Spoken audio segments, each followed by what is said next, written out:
സജി മമ്മൂട്ടിയുടെ വേഷം ചെയ്യുന്ന ഞാൻ കണ്ടിട്ടുണ്ട്. നന്നായിട്ടുണ്ട്. അപ്പൊ ഞാൻ വിശ്വസിക്കാൻ തോന്നുന്നില്ലല്ലേ? മമ്മൂട്ടിയുടെ ഫിഗറിന് വേണ്ടി വലത് സൈഡിൽ പല്ലെടുത്ത് സജി ഒന്ന് കാണിച്ച് എടുത്തിട്ട് തിരിച്ചു വന്ന് മമ്മൂട്ടിയുടെ സിനിമ എടുത്ത് നോക്കിയപ്പോ ഇടത് സൈഡില് രണ്ട് സൈഡിലേ എടുക്കേണ്ട വന്നു. രണ്ട് സൈഡിലേയും പല്ലി പോയല്ലേ? സജി പല്ലി പോയിരുന്നോ? ഇല്ല സാറേ, ചുമ്മാ ഇത് തമാശക്ക് വേണ്ടി പറഞ്ഞ അന്നല്ലേ? അല്ലെ പല്ലെടുത്ത ഒരു പല്ലി കാണുന്നില്ലല്ലോ, കേടുവന്ന് പോയതാ. രണ്ട്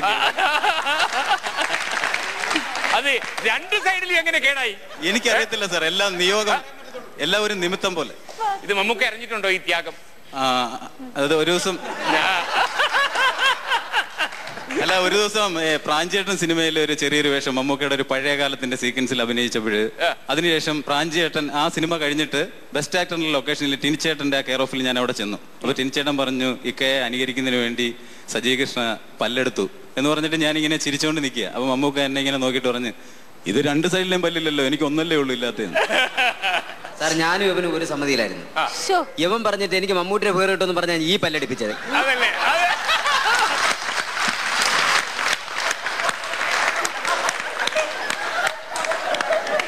അതൊരു ഭയങ്കര ദ്രോഹമായിപ്പോയി.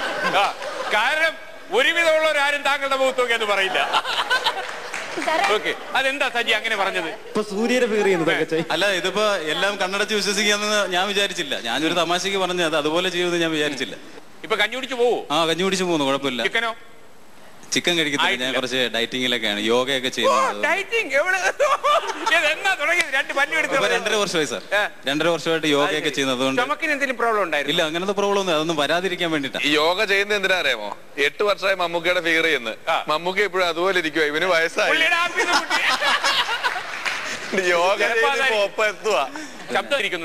ശബ്ദം അനുകരിക്കും. സുരേഷ് ഗോപി അദ്ദേഹത്തിന്റെ വ്യത്യസ്തമായ 1-2 ശബ്ദം ഞാൻ അനുകരിക്കുകയാണ്. അദ്ദേഹത്തിന്റെ നമ്മള് 20-ാം നൂറ്റാണ്ടെന്ന ചിത്രത്തില് അദ്ദേഹത്തിന്റെ ആ ശബ്ദം, പഴയകാല ശബ്ദം. എന്തുണ്ടായിരുന്നു സ്വന്തം എന്ന് പറയാൻ, 5 സെന്റ് സ്ഥലവും ഒരു ഓലപ്പര അല്ലാതെ ഇഞ്ചക്കാട്ട LP സ്കൂളിലെ കേവലം ഒരു വാദ്യാർക്ക് കേരളം ഭരിക്കുന്ന മുഖ്യമന്ത്രി ആയപ്പോ ഇതൊക്കെ സഹിക്കണമെന്ന് അറിയാൻ പാടില്ലായിരുന്നു. പിന്നീട് വർഷങ്ങൾക്ക് ശേഷം അദ്ദേഹം പത്രം എന്ന സിനിമയിൽ അഭിനയിച്ചപ്പോൾ അദ്ദേഹത്തിന്റെ ആ ശബ്ദ വ്യത്യാസം, മക്കളെ നെഞ്ചോടടക്കി പിടിച്ചും മന്ത്രി പുങ്കവന്മാരുടെ സഞ്ചാര പദങ്ങളിലും ജില്ലാ കളക്ടർ ഏമാന്മാരടക്കമുള്ള തുക്കിടി സാഹിബിന്റെ ബംഗ്ലാവ് പഠിക്കലും ചെന്ന് ഒരിറ്റ് ദാഹജലത്തിന് വേണ്ടി കേഴുന്ന നിരാലംബരായ അമ്മമാരുടെ കണ്ണീരിന്റെ കഥയാവണം വാർത്ത. സോ മിസ്റ്റർ കുരുത്തടം, ഔതക്കുട്ടിച്ചാന്റെ നേർ പെങ്ങട കഴുത്തിൽ അബദ്ധത്തിൽ മിന്നുകെട്ടിപ്പോയെന്നുള്ളതും വലിയ വലിയ ഏമാന്മാരടക്കമുള്ളവരുടെ അങ്ങുവരെ കയറി ചെന്ന് കാശ് സമ്പാദിക്കൽ മാത്രം ആവരുത് ജീവിതം. ഇത് രണ്ടും അദ്ദേഹത്തിന്റെ ആ കഥാപാത്രത്തിന്റെ ഡയലോഗാണ്. പിന്നെ ഈ ലൈവില് സുരേഷ് ഗോപി സംസാരിക്കുമ്പോ ഈ ശ്രീകണ്ഠൻ നായർ ഷോ കണ്ടതിന് ശേഷം എനിക്കൊരാഗ്രഹമുണ്ട്. സാറിനെ കാണുമ്പോൾ അത് നേരിട്ട് പറയണമെന്ന് ഞാൻ ആഗ്രഹിച്ചതാണ്. സുരേഷ് ഗോപി ഷോ എന്ന് പറഞ്ഞൊരു ഷോ ഏതെങ്കിലും ഒരു ചാനലിൽ തുടങ്ങണമെന്ന്. അതിൽ ഞാൻ പാട്ടായിരിക്കും മുൻതൂക്കം കൊടുക്കുന്നത്. ഞാൻ നല്ലപോലെ പാടും. സാറിനും ഈ പ്രേക്ഷകർക്കും വേണ്ടി ഞാൻ ഒരെണ്ണം കീച്ചട്ടെ? കീച്ചിക്കോളൂ. ഓണപ്പുല്ലേ സോറി പൂവേ, ഓണപ്പൂവേ സോറി പുല്ലേ. എല്ലാവർക്കും എന്റെ ദീപാവലി ആശംസകൾ. Thank you sir.